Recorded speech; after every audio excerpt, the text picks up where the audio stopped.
Please do subscribe, hit the bell icon, get the notification. चलिए पंजाब एवं मैसूर को देखते हैं। रणजीत सिंह के राज्य में सम्मिलित था कौन? श्रीनगर। क्या? श्रीनगर, लाहौर, जम्मू कश्मीर पूरा सम्मिलित था। वर्तमान पंजाब। रणजीत सिंह संबंधित थे किस मिसल से संबंधित थे? सकूर चकिया मिसल से संबंधित थे। महाराजा रणजीत सिंह की राजधानी कहाँ थी? लाहौर थी। रणजीत सिंह को सुप्रसिद्ध कोहिनूर हीरा किसने दिया? शाह शुजा ने दिया था। क्या? शाह शुजा ने दिया था। अब महाराजा रणजीत सिंह का एक कथन है, उस कथन को देखिए। ईश्वर की इच्छा थी कि मैं सब धर्म को एक निगाह से देखूं, इसलिए भगवान ने या उसने दूसरी आंख की रोशनी ले ली। तो महाराजा रणजीत सिंह क्या थे? एक आंख की उनकी रोशनी नहीं थी, कह सकते हैं एक आंख से केवल देख सकते थे। महाराजा रणजीत सिंह के उत्तराधिकारी खड़क सिंह हुए। सिख राज्य का अंतिम राजा कौन था? दिलीप सिंह। और दिलीप सिंह कहाँ चले गए? इंग्लैंड, और वहाँ पर ईसाई धर्म ग्रहण कर लिया और भारत की बहुत बुराई की उन्होंने पुस्तक लिखकर। अब कुछ कथन है दिलीप सिंह के बारे में, उसको आपको ध्यान देना है। कथन क्या?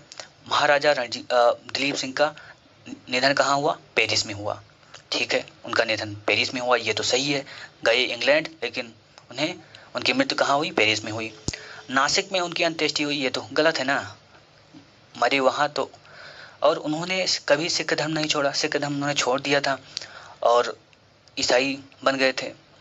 कभी रूस भी नहीं गए, रूस गए थे। क्या? रूस गए थे। तो इसमें एक कथन आपका सही है कि उनका निधन क्या हुआ? पेरिस में हुआ और उन्होंने सिख धर्म छोड़ दिया था। चलिए, पंजाब के विलय के पश्चात पंजाब पर शासन करने के लिए 3 परिषद के सदस्य बने। अब वो 3 परिषद का अध्यक्ष पूछा जाएगा और उसमें जो 2 अन्य सदस्य उनका नाम पूछा जाएगा। सर हेनरी लॉरेंस थे, क्या अध्यक्ष थे? जॉन लॉरेंस और ग्रेविल मांसेल अन्य 2 सदस्य थे। अब प्रथम आंग्ल मैसूर युद्ध कब हुआ? 1766 से 69। किसके बीच? हैदर अली। क्या? हैदर अली और कंपनी के मध्य। ब्रिटिश जनरल जिसने हैदर अली को पोर्टो नोवो के युद्ध में हराया, आयरकूट ने। किसने? पोर्टो नोवो के युद्ध में हैदर अली हार गए थे। ठीक है।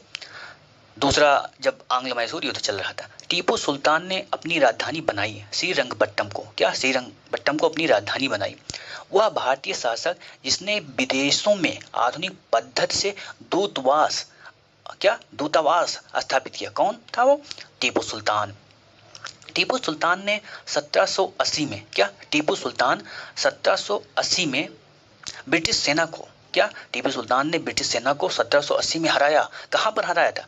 पोलीलूर में।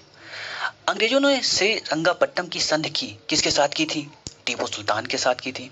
टीपू सुल्तान अंग्रेजों के साथ युद्ध में मारा गया। 1799 में मारा गया। चौथा जो आंग्ल मैसूर युद्ध था उसमें मारा गया।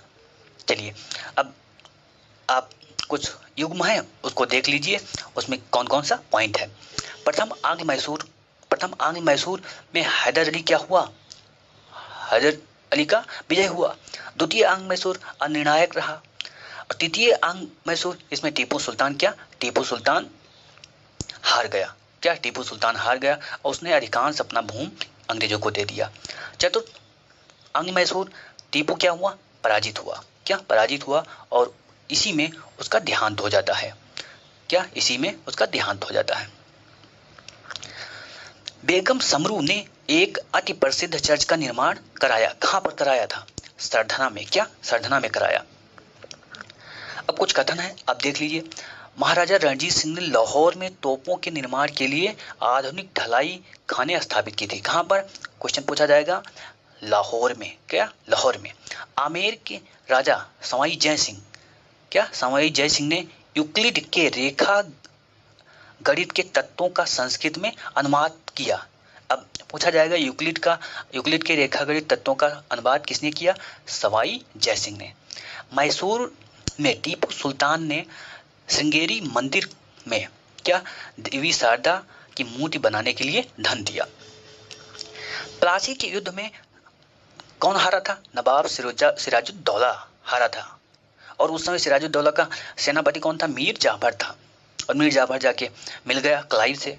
तो भारत को धोखा देने वाले तो बहुत मिले। क्या भारत को धोखा देने वालों की गिनती बहुत है। मीर जाफर भी इतिहास में